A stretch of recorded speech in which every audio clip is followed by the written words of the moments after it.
Assalamualaikum warahmatullahi wabarakatuh. Nama saya Sherly Rizwal, NIM 2119278. Saya dari PAI 3G. Saya akan menyampaikan ujian akhir semester mata kuliah pengembangan kurikulum. Dosen pengampu saya oleh Ibu Dr. Sito Rahmana, MA. Baiklah, saya akan menjawab pertanyaan 5 soal yang terdiri dari soal yang pertama sudah dijelaskan dalam Undang-Undang Nomor 20 Tahun 2003. Kurikulum adalah seperangkat rencana dan pengaturan mengenai tujuan, isi, bahan pelajaran, serta cara yang digunakan sebagai pedoman penyelenggaraan pembelajaran untuk mencapai tujuan pendidikan tertentu. Jadi, apakah kurikulum itu dibuat sebagai dasar standarisasi atau target pendidikan? Dan apabila waktu pelaksanaan proses belajar mengajar terbatas, maka bagaimana cara membagi waktu agar semua kompetensi dasar dalam kurikulum itu dapat disampaikan semuanya dengan baik? Saya akan menjawab pertanyaan, apakah kurikulum itu dibuat sebagai dasar standarisasi atau target pendidikan? Jawabannya ya, karena kurikulum adalah standar dari pendidikan dan di setiap tujuan kurikulum atau perubahan kurikulum itu adalah tujuan dari pendidikan di setiap tahunnya. Lanjut pertanyaan yang kedua, dan apabila waktu pelaksanaan proses belajar mengajar terbatas, maka bagaimana cara membagi waktu agar semua kompetensi dasar dalam pendidikan dapat disampaikan semua dengan baik? Jawaban saya, jika waktu pelaksanaan proses belajar mengajar itu terbatas, kita sebagai seorang pendidik harus berpandailah meluang waktu untuk diri kita sendiri atau untuk peserta didik. Contohnya, kita bisa membagi waktu luang di waktu les privat, kursus, belajar tambahan. Waktu luang itu berguna untuk membagi pelajaran tambahan, memberikan ilmu tambahan kepada peserta didik, memberikan pelajaran yang bermanfaat agar kompetensi kurikulum tersebut berjalan dengan baik dan bisa mencapai target. Selanjutnya, soal yang kedua, Indonesia telah mengalami pergantian kurikulum dalam rentang waktu yang cepat. Uniknya, setiap berganti menteri pendidikan berganti pula kurikulumnya. Ada kurikulum berbasis kompetensi atau KPK, ada kurikulum tingkat Satuan Pendidikan atau KTSP, ada kurikulum 2013 dan sekarang dikembalikan lagi kepada KTSP. Menurut saudara, apa dampaknya terhadap sistem pembelajaran dengan dilakukan pergantian kurikulum terus-menerus? Apakah keadaan pandemi sekarang kurikulum mengalami perubahan juga? Kenapa Menteri Pendidikan tidak menetapkan saja satu kurikulum utuh tanpa harus diganti? Yang terpenting, kurikulum tersebut menciptakan peserta didik yang cakap secara kognitif, afektif, spiritual, dan sosial, serta cakap psikomotorik. Pertanyaannya, menurut saudara, apa dampaknya terhadap sistem pembelajaran dengan dilakukan pergantian kurikulum terus-menerus?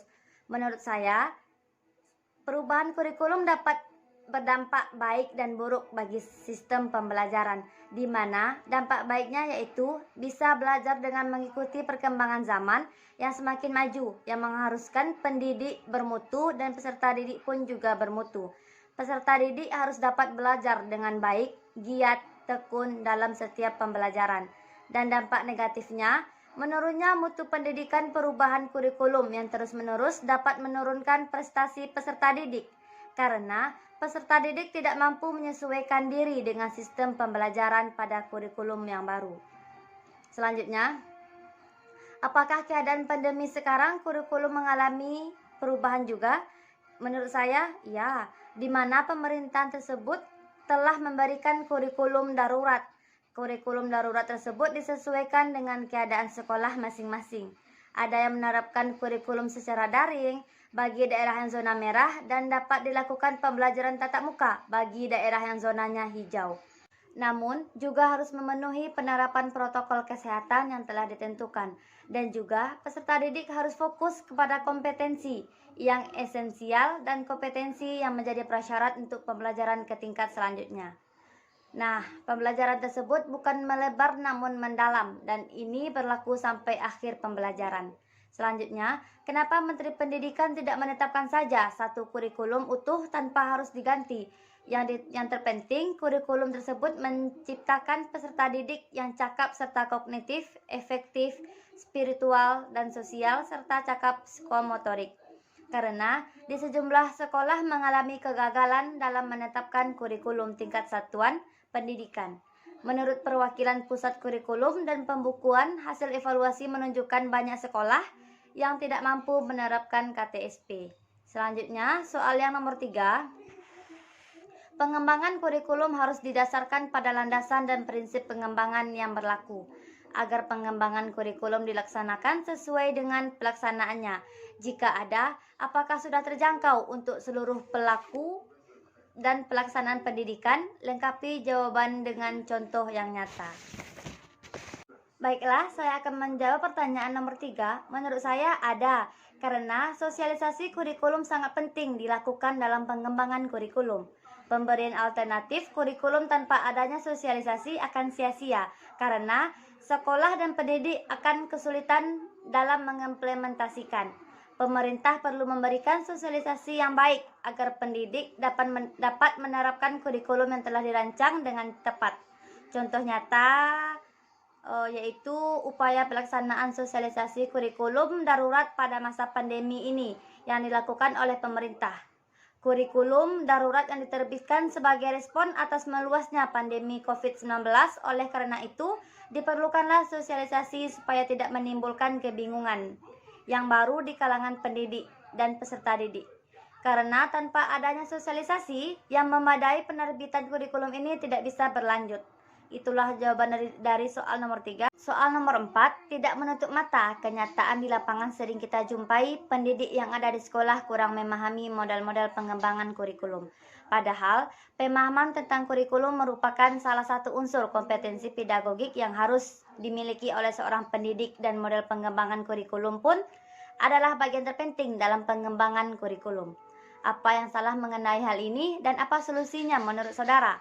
Dan model pengembangan kurikulum manakah menurut saudara yang tepat digunakan dalam meningkatkan proses pembelajaran agar mencapai hasil yang maksimal?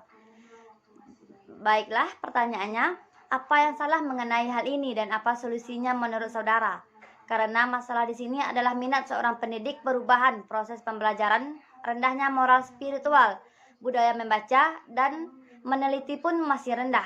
Kemudian, kurangnya penguasaan teknologi informasi, pemaksaan di bidang administrasi, dan kecenderungan pendidik lebih banyak menekankan kepada aspek kependidikan.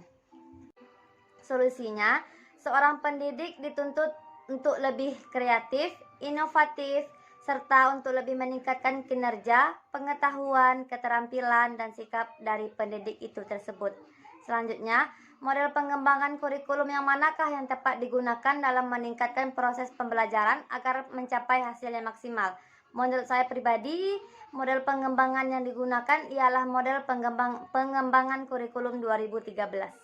Itulah jawaban dari soal nomor 4. Selanjutnya, soal nomor 5. Kurikulum sangat berhubungan dengan aspek sosial dan budaya yang harus diperhatikan agar ketika menerapkan kurikulum yang disusun bisa sejalan dengan harapan dan keinginan masyarakat dan tidak menentang budaya di masyarakat tersebut. Bagaimana pendapat saudara kita yang sekarang berada di tanah Minangkabau? Apakah bisa bahasa Minang dimasukkan sebagai mata pelajaran wajib di sekolah? Berikan analisis jawaban saudara. Baiklah, saya akan menjawab. Menurut saya pribadi, saya setuju karena seiring perkembangan zaman, budaya bangsa ini perlahan mulai hilang. Mengapa demikian? Karena anak zaman sekarang lebih banyak mengetahui budaya luar atau budaya asing daripada budaya Minangkabau itu sendiri. Nah, jikalau di sekolah ada dibuat mata pelajaran wajib bahasa Minang, menurut saya itu tidak masalah. Jadi, anak-anak tersebut akan berkewajiban belajar bahasa Minang dan tahu bagaimana penerapan budaya Minangkabau yang sebenarnya.